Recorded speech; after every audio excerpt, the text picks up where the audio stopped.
Good evening, Bahamas. Coming up tonight. Over 100 Dominican poachers have been captured and their motherships seized. The Minister of Tourism is firing back at the Sunwing group after it pulled its Grand Bahama flight program.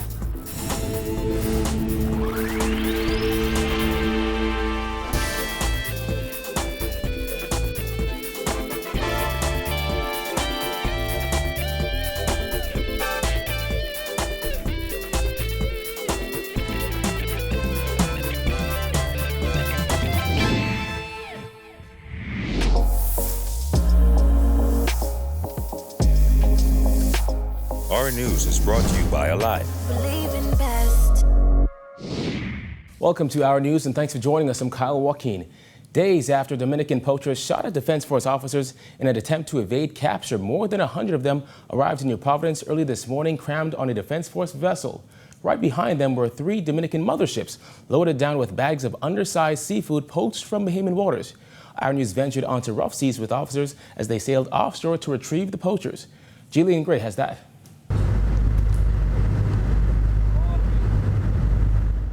As the sun rose over New Providence at 6:30 a.m., Our News accompanied the small crew of this P-128 on a 15-minute journey about 3 miles offshore to the spot where HMBS Madeira, HMBS Stuart Knowles, and 3 Dominican vessels were anchored at sea. It was a bumpy ride as high waves crashed against the vessel, making the morning trek a little longer. In the distance, we could see the HMBS Stuart Knowles crammed with dozens of Dominican fishermen captured days earlier while poaching in Bahamian waters. Also bobbing along the water were the 3 motherships Chica, Paul, and Dinga Rosa. As we ventured inside, we noticed they were stocked to the brim with undersized crawfish, fish, and even barracuda, all frozen, bagged, and ready to be sold. The Defense Force base was under heavy guard as 119 Dominican poachers were handed over to immigration officials. They will be processed and eventually charged. It all started on Friday when Captain of the vessel, Lieutenant William Stirrup, said they pursued the 3 vessels on the high seas. However, the poachers responded by firing shots. No Dominicans or officers were injured in the exchange of fire. Though the poachers attempted to flee into Cuban waters, HMBS Stuart Knowles and Madeira were able to work with Cuban Border Patrol to intercept the vessels. The poaching vessels each had about 10 to 13 skiffs on board that crew members used to navigate Bahamian waters in search of seafood. Commodore Bethel said this is the largest arrest this year. This is the 5th arrest of a Dominican vessel for the year. And very proud of the work that Senior Lieutenant Williams and his crew members have done, because this is out of the 5 vessels that have been arrested this year. He and his crew account for 4 of those arrests, totaling almost 200 Dominican poachers. The Minister of Marine Resources, along with Defense Force officials and local fishermen, toured the 3 poaching vessels. Each poaching vessel held approximately 40 men, their rooms stacked with makeshift bunk beds, giving insight into their life at sea. Local fisherman Keith Carroll said poachers are killing the industry by catching undersized seafood. He calls for stiffer penalties for poachers. These amount of men that they bring in here, we can't facilitate all of them in our prisons. But if we could give the captain, the engineer, and the mate probably a 20-year term and send the rest of them back home, that's what we need to do. Because none of these boats will leave Santo Domingo if they don't have a captain on it. And then if you bring the captain knowing that you can leave home, and chances are you could get 20 years hard labor in this country, you wouldn't come. Minister of Agriculture and Marine Resources Michael Pintard said those stiffer penalties are coming. In November, the Fisheries Act, which will be amended, will go to the Cabinet of the Bahamas, which calls for far stiffer penalties for those persons who are captaining these vessels, as well as those persons who are working on these vessels in tremendously bad conditions. When asked for specifics on those fines, Pintard said this. You would recall just recently approximately $3 million worth of fines have been levied. That will pale in comparison to what will come in the future, as well as the time spent incarcerated. Reporting for Our News, I'm Jillian Gray. All right, thanks, Jillian. Well, authorities are investigating the cause of a massive fire that destroyed John Shea number 8 along Carmichael Road. It took firefighters hours to control the blaze that started in one portion of the building as getting water to the building became an issue.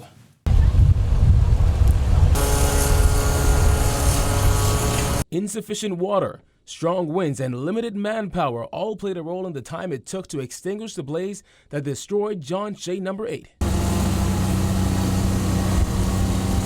Bystanders, including employees of the food store chain, looked on as the fire started off small inside the building around 11 a.m. before spreading into a massive blaze, blanketing the area with smoke and threatening nearby buildings. What went through my thinking? Is this really happening? Sidney Shea manages the food store and looked on from his Jeep with his family.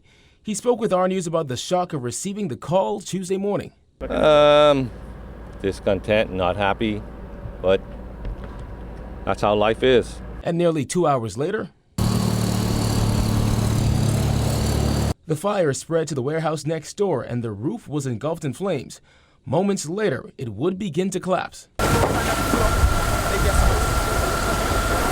But could this building have been saved? Drone footage taken by our camera show an inadequate amount of water being used to battle such a large blaze. At times, it was more than obvious there was a major shortage of water.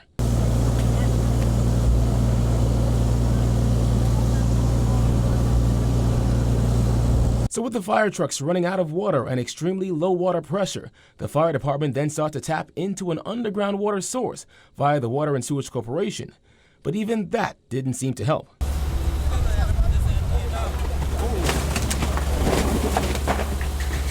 Eventually, help came all the way from the airport crash and rescue department.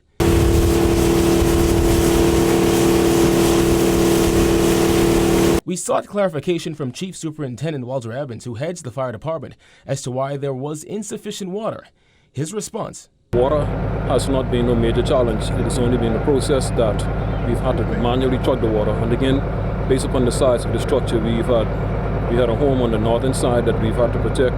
We had a home on the northwestern side that we had to protect, and there's a business which is just at the southeastern area. Even after that, our team ventured off to the back of the building where the fire was still blazing. Firefighters were doing their best to avoid a nearby home from catching a fire.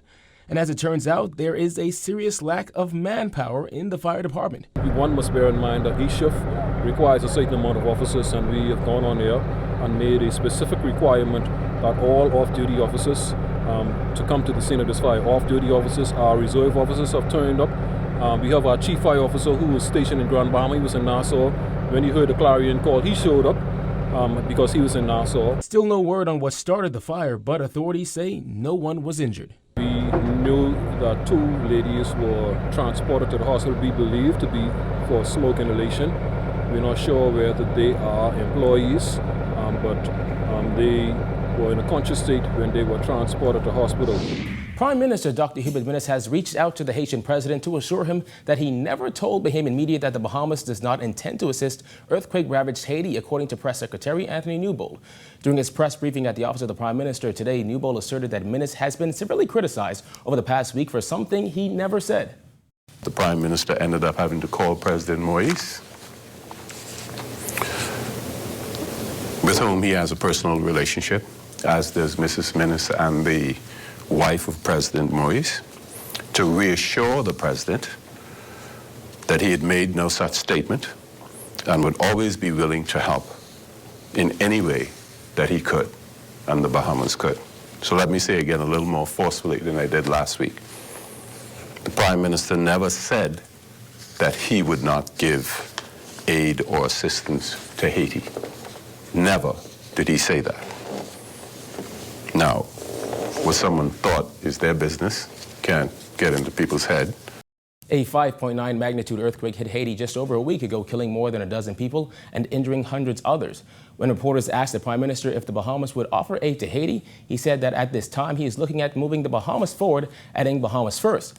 Minnis also asserted that Bahamian authorities needed to focus on stopping escaped Haitian prisoners from reaching Bahamian shores, a claim that was later refuted.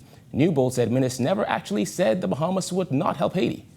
For God's sake, I say someone, anyone, here or outside this room, I want you to tell me, where did the Prime Minister say that he's not sending any aid to Haiti? What you heard was the Prime Minister of the Bahamas doing his first duty which is trying to ensure that his citizens are safe. Now, I did hesitate last week when the questions started coming at me, because I saw the story early in the day, and of course I dismissed it as a non-story. Minnis has been heavily criticized by the opposition and Bahamas Christian Council leaders who have called his response insensitive. It also drew comparisons to Minnis's tearful communication in Parliament after a monster storm devastated Dominica. However, Newbold insisted there is protocol for how assistance is provided to members of the Caribbean community. SEDEMA, CARLAC, both of them disaster agencies of the region. They engaged, and depending on the threat level, assistance is requested or not requested, as is usually the case. If it is requested, the Bahamas will participate. Following an exchange of fire between a Dominican fishing vessel and the Royal Bahamas Defense Force, Foreign Affairs Minister Darren Henfield is insisting that relations between the Bahamas and the Dominican Republic are strong. He says the Dominican foreign minister assured him that a strong message would be sent to that country's fishing community. Some of these issues were that Navy to Navy, the Defense Force and the Dominican Navy would talk and be able to cooperate in these instances, that communications would be made locally in the Dominican Republic, touting the dangers of fishing and illegality associated with fishing in Bahamian territorial waters, and that even as relates to trade of our fisheries resources with the Dominican Republic, which surely is in need of marine resources, that we could make some agreements in that regard. Henfield was pressed on whether he was confident that the message was actually getting across to Dominican officials. I think the confidence that our message is hitting home is the fact that we were able to have assistance in this arrest with the Cuban government. That is very important, that the Cuban ambassador, my director general, myself and the Cuban foreign minister were in conversations all day Saturday and working out the details of how we would continue the pursuit from Bahamian waters into Cuban territorial space. And I think this, at the end of the day, it all bodes well. Henfield also urged Bahamian fishermen not to engage suspicious vessels at sea. It is not lost on any member of the administration, prior or current, of the importance of the fisheries industry to Bahamian fishermen. It's not lost on us. We have all continued to work as diligently and as aggressively as we can to curb this issue of foreign poachers in Bahamian waters. But I'd like to say to Bahamian fishermen, please do not engage these fishermen on the high sea. When you encounter them, call the authorities who are trained and suited and equipped to deal with them and to assure them that we're doing our best. Tourism Minister Dionisio de Aguilar is describing the exit of the Sunwing travel group from Grand Bahama as shocking, while noting that they will have to quickly find another partner to ensure visitors make their way to Grand Bahama. Jared Higgs reports. I was a little shocked. I was a little dismayed at their comments that they put into the public domain. I just don't understand where these comments came from. Following the unceremonious exit of the Sunwing travel group from Grand Bahama, de Aguilar says government supported the airlift provider so much that it was practically paying for airline tickets for visitors to travel to Grand Bahama. He says the numbers provided by Sunwing simply don't add up. They have certainly been running on about a massive amount of passengers, certainly not coming to the Grand Bahama market. When we looked at our numbers, I think they mentioned 30,000. When we looked at how many people came this summer, we saw it was 6,436. The Ministry of Tourism paid a lot of money for those 6,436 passengers. When we did the math, it was almost a subsidy of in excess of $450 a person. Might as well give them a ticket for free. And so I'm really dismayed at their comments. I can't understand from a business standpoint why they would pull out. They were getting handsomely compensated. In a statement released by Sunwing's Chief Marketing and Technology Officer Janine Massey, the company stated that it had delivered on its promise each year by exceeding the number of customers brought to the island. The statement continued, Sunwing won't operate flights in Grand Bahama in 2019, and that as a result, it understands many of its hotel partners will be closing for some or all of the summer months, resulting in a dramatic reduction in staff.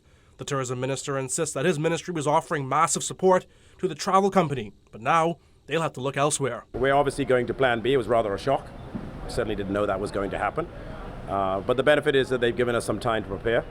We're working very closely with Bahamas Air. We're working with other airlift partners. And, the